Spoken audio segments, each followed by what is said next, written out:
అభిరుచి సరళిలో సాగయ్యే దుంపజాతి కూరగాయ పంటల్లో కందను ప్రధానంగా చెప్పుకోవచ్చు.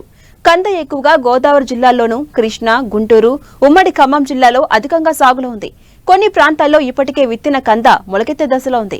మరికొన్ని ప్రాంతాల్లో విత్తడానికి సిద్ధమవుతున్నారు. అయితే పంట పెరిగే కొద్దీ సూక్ష్మధాతు లోపాలు, చీడపీడల ఉధృతి ఎక్కువగా ఉంటుంది. వీటిని అధిగమించేందుకు ఘంటసాల కృషి విజ్ఞాన కేంద్రం సీనియర్ శాస్త్రవేత్త డాక్టర్ పి. సుధా జాకబ్ రైతులకు పలు సూచనలు తెలియజేస్తున్నారు.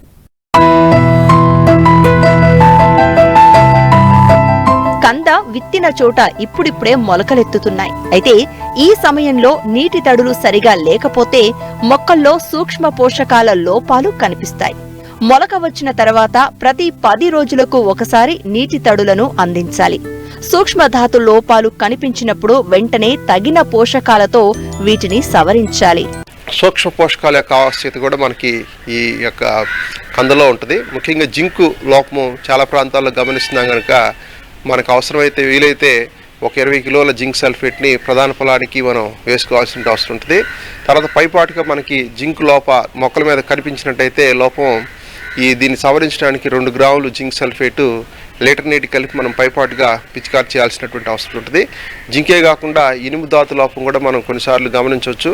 ఇది వచ్చినప్పుడు ఆకులు తెల్లగా పాలిపోతాయి కనుక దీన్ని మనం సరిచేసుకోవాల్సినటువంటి అవసరం ఉంటుంది. ఫెర్రస్ సల్ఫేటు 5 గ్రాములు లీటర్ నీటి కలిపి మనం పైపాటుగా పిచికారి చేసుకోవాల్సినటువంటి అవసరత ఉంటుంది అన్నమాట. తర్వాత కొన్నిసార్లు మెగ్నీషియం ధాతు లోపం కూడా మనకి కనపడుతూ ఉంటుంది. మెగ్నీషియం ధాతు లోపం వచ్చినప్పుడు ఒక 5 గ్రాములు మెగ్నీషియం సల్ఫేటు లీటర్ నీటి కలిపి మనం పైపాటుగా పిచికారి చేసినట్టయితే మనం ఈ మెగ్నీషియం ధాతు లోపాన్ని కూడా మనం మొక్కల్లో సవరించడానికి అవకాశం ఉంటుంది. ఈ విధంగా పోషక యాజమాన్యాన్ని మనం ఎప్పటికప్పుడు చూసుకొని మనం చేసుకున్నట్టయితే మంచి దిగుబడులు సాధించడానికి అవకాశం ఉంటుంది.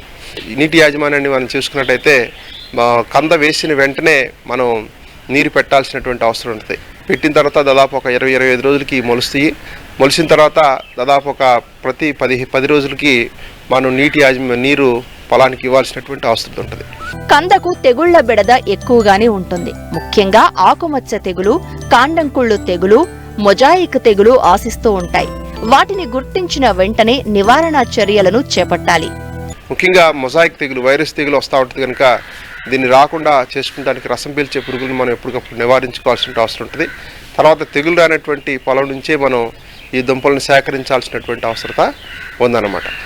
తెగుళ్ళలో గమనించినట్టయితే ఆకుమచ్చ తెగులు అనేది వస్తూ ఉంటుంది. ఈ ఆకుమచ్చ తెగులు మనకు వచ్చినప్పుడు ఈ ఆకుల మీద మచ్చలు ఏర్పడుతూ ఉంటాయి. ఇవి మచ్చలు పెద్దవైనప్పుడు ఆకులు ఎండిపోతానికి అవకాశం ఉంటుంది కనుక దీన్ని నివారించుకోవడానికి మనం పైపాటుగా కాపర్ ఆక్సీక్లోరైడ్ అనేటువంటి మందు 3 గ్రాముల లీటర్ నీటి కలిపి మనం పిచికారి చేసినట్టయితే ఈ తెగులు ఉధృతిని మనం సమర్థవంతంగా నివారించుకోవడానికి అవకాశం ఉంటుంది. తర్వాత ప్రధానమైనది మొదలు కుళ్ళు తెగులు. ఈ మొదలు కుళ్ళు తెగులు వచ్చినప్పుడు మొక్క మొదల దగ్గర కుళ్ళిపోతూ ఉంటుంది. దుంప చెట్టు కూడా కుళ్ళిపోయి మొత్తం అంతా చనిపోవడానికి అవకాశం ఉంటుంది. నష్టం అనేది అధికంగా ఉంటుంది అనమాట. ఈ తెగులు ఉధృతిని గమనించినట్టయితే ఎక్కడైతే మురుగునీటి పారుదల సౌకర్యం సరిగ్గా లేదో ఆ ప్రాంతాల్లో ఈ తెగులు యొక్క ఉధృతి ఎక్కువగా ఉండడానికి అవకాశం ఉంటుంది కనుక మనం పొలంలో తప్పనిసరిగా మురుగునీటి పారుదల ఉండేటువంటి సౌకర్యాన్ని ఏర్పాటు చేసుకోవాల్సిన అవసరం ఉంటుంది.